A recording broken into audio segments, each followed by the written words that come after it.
হাগ্ৰামাই অজস্ৰ ৰাস্তা বনালে, কিন্তু এই ৰাস্তাবিলাক প্ৰমোদ বড়ো মই দেখিলোঁ ৰিপেয়াৰিং কৰাৰো তেওঁৰ যোগ্যতা নোহোৱা হৈছে।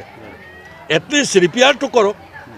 হাগ্ৰামা মহিলাৰীক বাৰে বাৰে সমালোচনা কৰে প্ৰমোদ বড়ো ডাঙৰীয়া। মই প্ৰমোদ বড়ো ডাঙৰীয়াক কৈছোঁ, আপুনি মানে ভোট এটা চাকৰি কিয় বুলি কৈছিল, কিয় মিছা কথা কৈছিলে যদি নোৱাৰে?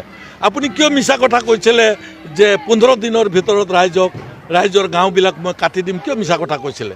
মিছা কথা আপুনি ধৰা পৰিছে নহয়। এতিয়া অকল সেয়াই নহয়, আপোনালোকে আজিলৈকে BTR চুক্তি ইমপ্লিমেণ্ট কৰিব পৰা নাই প্ৰমোদ বড়ো ডাঙৰীয়া। এতিয়ালৈকে আপোনালোকে যি 60টা ছিট কৰা কথা আছিল, 14টা নতুন ছিট বৃদ্ধি হোৱা আছিল, ক'ত বৃদ্ধি হ'ল প্ৰমোদ বড়ো ডাঙৰীয়া? দেখুৱাই দিয়ক। কিয় আপোনালোকে এতিয়াও পাৰ্লিয়ামেণ্টত পাছ কৰিব পৰা নাই? সেইটো এতিয়া BTR নহয়, এইখন BTC হৈ আছে। BTR আপোনালোকে চুক্তি কৰিছে, BTR চুক্তি কিন্তু আজিও সাংবিধানিক হোৱা নাই। প্ৰমোদ বড়ো ডাঙৰীয়া আহক, চেলেঞ্জ কৰক যে আপুনি বাৰে বাৰে কৈছে BTR চুক্তি অমুক কৰিছোঁ তমুক কৰিছোঁ। হাগ্ৰামা মহিলাৰী ডাঙৰীয়াই যেতিয়া BTC চুক্তি কৰিছিল, চুক্তিৰ 100 দিনৰ ভিতৰত, 100 দিনেই লগা নাই, 17 দিনৰ ভিতৰত সেই চুক্তিখন পাৰ্লিয়ামেণ্টত এজ ইট ইজ পাছ হৈছিলে আৰু সাংবিধানিকভাৱে গোটেই কামখিনি সেই সময়ত হাগ্ৰামা মহিলাৰী ডাঙৰীয়া কৰিছিল। হাগ্ৰামা মহিলাৰী ডাঙৰীয়া পাৰিছিল, BPF দলে পাৰিছিল, আপোনাৰ দলে 5 বছৰ হৈ গ'ল। 1 বছৰ অতিৰিক্তভাৱে আপোনালোকে এনেই নিৰ্বাচিত নোহোৱাকৈ খাব। এতিয়া আপোনালোকে আপোনাক চেলেঞ্জ দিছোঁ যে BTRৰ সীমা কোনদিনা নটিফিকেশ্যন হ'ব। মই আপোনাক চেলেঞ্জ দিছোঁ যে BTCত মানুহে 15 দিনৰ ভিতৰত মাতি দিম বুলি কৈছিল, আপুনি কোনদিনা দিব? BTCৰ গাঁও কাটিম বুলি কৈছিলে, আপুনি কোনদিনা কাটিব? BTCত মানুহক মাটি আবণ্টন দিম বুলি কৈছিলে, কিন্তু আপুনি মানুহক এভেকশ্যনৰ নটিচ দিছে। আপোনাক চেলেঞ্জ দিছোঁ এইবিলাক বিষয়ত। আপুনি এনে কথা কৈ থাকিলে নহ'ব। কাৰোবাক আপুনি দুৰ্নীতি কৰিছে, কিবা কৰিছে, আৰে আপোনালোকৰ টকা পইচা 500 টকীয়াৰ বান্দিলত শুই থকা VCDC চেয়াৰমেন ওলাইছে। সেইদিনা মাত্ৰ টংলাৰ যিটো আপোনালোকৰ MCLA, UPPL দলৰ MCLA, তেওঁৰ একেবাৰে নেকেট অৱস্থাত, অৰ্ধ নেকেট অৱস্থাত মহিলাৰ লগত অৰ্ধ উলংগ অৱস্থাত তেওঁৰ ফটো ওলাইছে।